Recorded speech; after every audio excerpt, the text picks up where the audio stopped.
चलिए class 10th का आज नया चैप्टर है 5 और चैप्टर का नाम कथी है बुआ? एपी।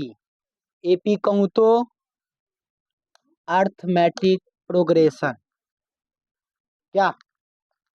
चलिए, यह जो एपी है, इस एपी में कुछ पॉइंट्स ऐसा है जो आपको ध्यान रखना है।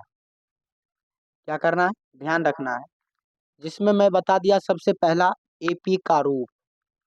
एपी का क्या बुआ रे? एपी हमेशा A1 A2 A3 A4 dot dot dot जहां तक कहिए AN तक एपी लिखा जाता है। ए अगर हटा दिया जाए तो ए के बदला में क्या लिखा जाता है? टी। मतलब ए हो या टी, तो ए या टी का मतलब क्या होता है? पद। टी का मतलब टर्म और टर्म को हिंदी में पद कहते हैं। जैसे A1 इसका मतलब पहला पद, A2 इसका मतलब दूसरा पद, T4 इसका मतलब चौथा पद। उसी प्रकार AN मतलब nवा पद। nवा पद कह सकते हैं, या nवा पद को ही अंतिम पद भी कहा जाता है। कौन पद बुआ? अंतिम पद। कोई दिक्कत समझने में? चलिए, तो यहाँ पर ए और टी का मतलब क्या हो गया? पद। अब इसका शर्त है, अगर कोई एपी में होगा तो उसका कोई ना कोई शर्त होगा। और शर्त क्या, ध्यान रखिएगा कि D1 जो होगा, D2 जो होगा, D3 जो होगा, D4 D5 D6 कहाँ तक? DN तक, यह सब आपस में बराबर होना चाहिए।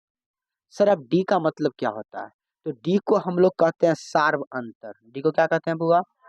सार्व अंतर। अब क्या होता है? तो जब दूगो पद मतलब क्रमागत दूगो पद का जब अंतर करिएगा, क्रमागत समझ में आता है? क्रम से।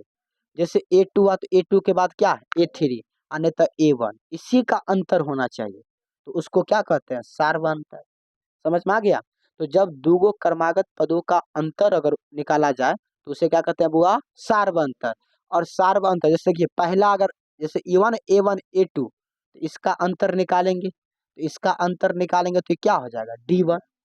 तो D1 का जो फॉर्मूला होगा वो होगा A2 माइनस A1। उसी प्रकार D2 अगर निकालना चाहो तो A3 या माइनस A2। और ये सब ऑब्जेक्टिव में क्वेश्चन रहता है। इसी पर अगर आपको पूछ दिया जाए कि डी 10वां पद क्या होगा, तो ये कितना लिखा हुआ है? 10। कितना लिखा हुआ है? 10 के 8 11। 11 में से 10 को घटा लीजिए, कौन? पद। सार्वंतर मत घटाना है, क्या घटाना है? पद। उसी प्रकार पूछ दिया जाए 132 मतलब डी, तो क्या करिएगा? ए 133 माइनस ए 132। तो इस टाइप का ऑब्जेक्टिव क्वेश्चन रहता है। कौन क्वेश्चन बुआ? Objective question. ठीक है, तो मैंने D1 D2 निकाल दिया। आप A2 माइनस A1 कीजिए तो भी सही है, T2 माइनस T1 कीजिए वो भी सही है। ठीक है, चलिए अब दूसरा में है nवा पद ज्ञात करना है। कौन सा पद बुआ रे? nवा पद। तो nवा पद ज्ञात करने के लिए एक फॉर्मूला आता है an बराबर a plus n minus 1 into D. देखिए फॉर्मूला आपको विशेष कुछ नहीं याद करना है इस चैप्टर में, मात्र 3 फॉर्मूला याद करके रख लीजिए। पहला फॉर्मूला तो डी का याद हो गया, A2 माइनस A1 वाला। दूसरा फॉर्मूला nवा पद याद करना, मतलब nवा पद का मतलब कथी? an। an निकालना होगा अंतिम पद, तो उसका फॉर्मूला था a plus n minus 1 into D.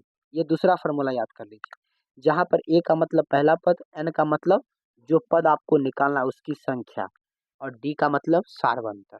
तो a एंड d, एंड मतलब और, अगर a एंड d आपको दे दिया तो आपको और कुछ नहीं चाहिए। समझ में आ गया?